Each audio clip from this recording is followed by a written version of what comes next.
Welcome back. I am Anamika Kumari and today I am here with the chapter 1 question answer. In the previous video, you have already seen the objective and short answer type question.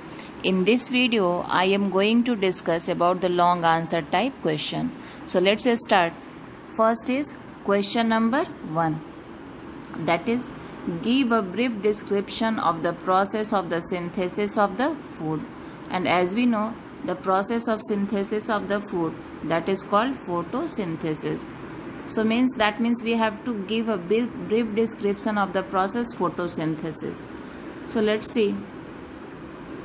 Photosynthesis is a process by which all green plants, they prepare their own food in the presence of sunlight by using simple substances. Simple substances like carbon dioxide, water and minerals in the presence of sunlight. Chlorophyll is also important. In this process, light energy that is converted into chemical energy. Equation of the photosynthesis, that is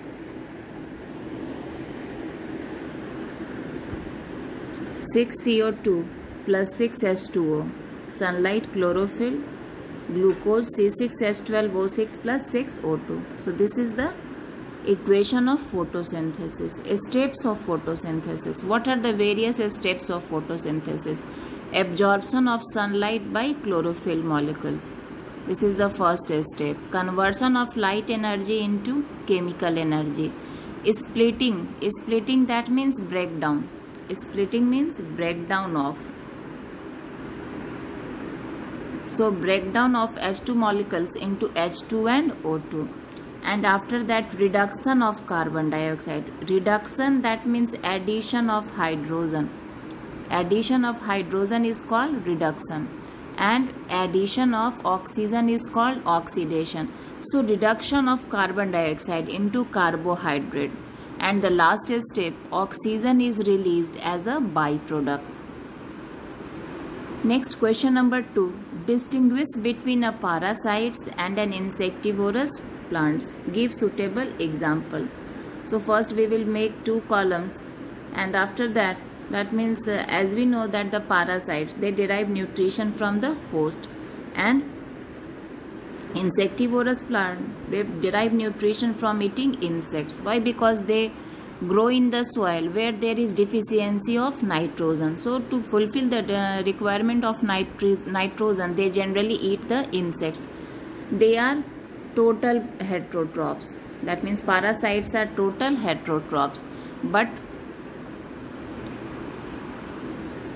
insectivorous are called partial heterotrophs.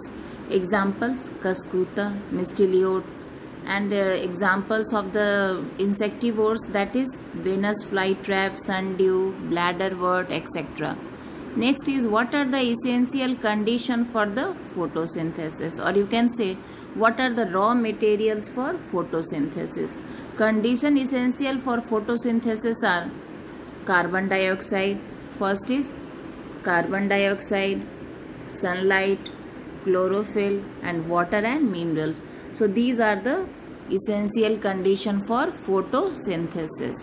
Next question, explain symbiotic nutrition with the help of an example.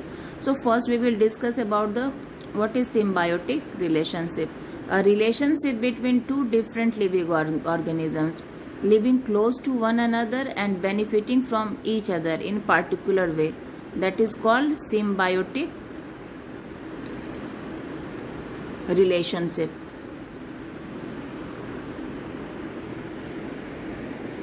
Here you can see the diagram of rhizobium and leguminous plants. Actually, rhizobium bacteria that lives in the root nodules of the leguminous plants, and they fix the atmospheric nitrogen. What rhizobium bacteria do?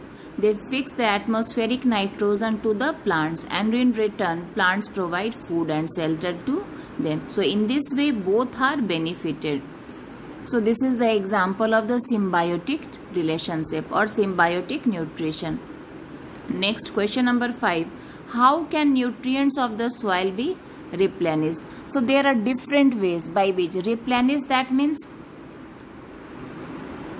again, that means we have to add to full again, that means you can say the fill the nutrients in the soil.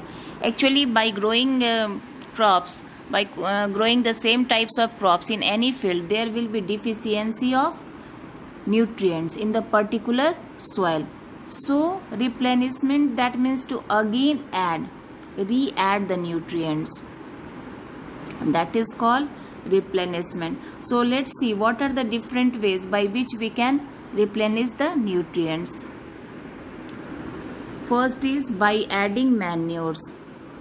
Manures, they are the organic compost. So by adding manures, by adding fertilizers are also the chemical substances, and both are rich in nutrients. Through crop rotation in which leguminous and non-leguminous crops are grown in alternative manner. Next is by leguminous plants. As we know, that means the leguminous plants, they having the nitrogen fixing bacteria through which they can fix the atmospheric nitrogen to the plant. So in this way, soil will be enriched with the nutrients. So these are the different ways by which we can replenish the nutrients in the soil. Next question number 6. How can you show the presence of a starch in leaves? Explain with the help of a diagram. And for this, their activity is given in your book. That is activity 1. For that, you have to take one leaf. First you have to boil in the water, and after that you have to boil with alcohol, and again you have to wash with the water, and you have to add a few drops of iodine. If it's so blue black in color, so then we can say that starch is present in the leaves. So the presence of blue black color show that the presence of a starch in the leaves. And if it does not show, if the leaves are not green, so that means this is not able to perform the photosynthesis.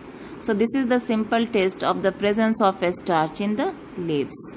So you can write the activity from your book in a short form. Next question. Carbon dioxide is a necessary condition for plants to photosynthesis. How can you prove this? Explain it with the help of a diagram.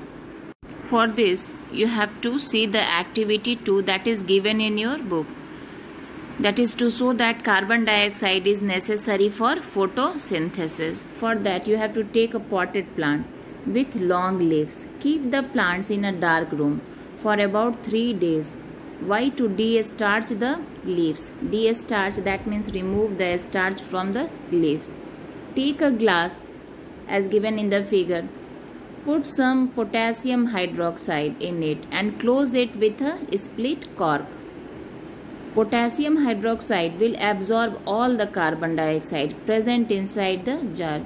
Insert a leaf through the cork. Here it is given. Insert a leaf through the cork so that half of the leaf is outside the bottle and other half inside the bottle. Do not let the leaf break. Okay, so that means be careful. Leaves so do not break. Keep the plant in sunlight for about 4 to 5 days. After 4 to 5 days, remove the jar and pluck the leaf from the plants. Wash the leaf and test it for the presence of starch. You will observe that the part of the leaf which was inside the jar did not turn blue-black after adding iodine, whereas the other half turned blue-black after adding iodine. So what is the conclusion? Conclusion is that this shows that the part of the leaf inside the bottle did not perform photosynthesis, because earlier we have discussed that potassium hydroxide that absorb all the carbon dioxide. So the carbon dioxide is not present inside the bottle. So that's why that part of leaf does not perform photosynthesis. So it does not turn blue-black in color. So I think all the long answer type question has been discussed here. So please students, go through the video, write all the question answer in your copy. And if any confusion is there, so you can ask in the Zoom classes. Okay, thank you students.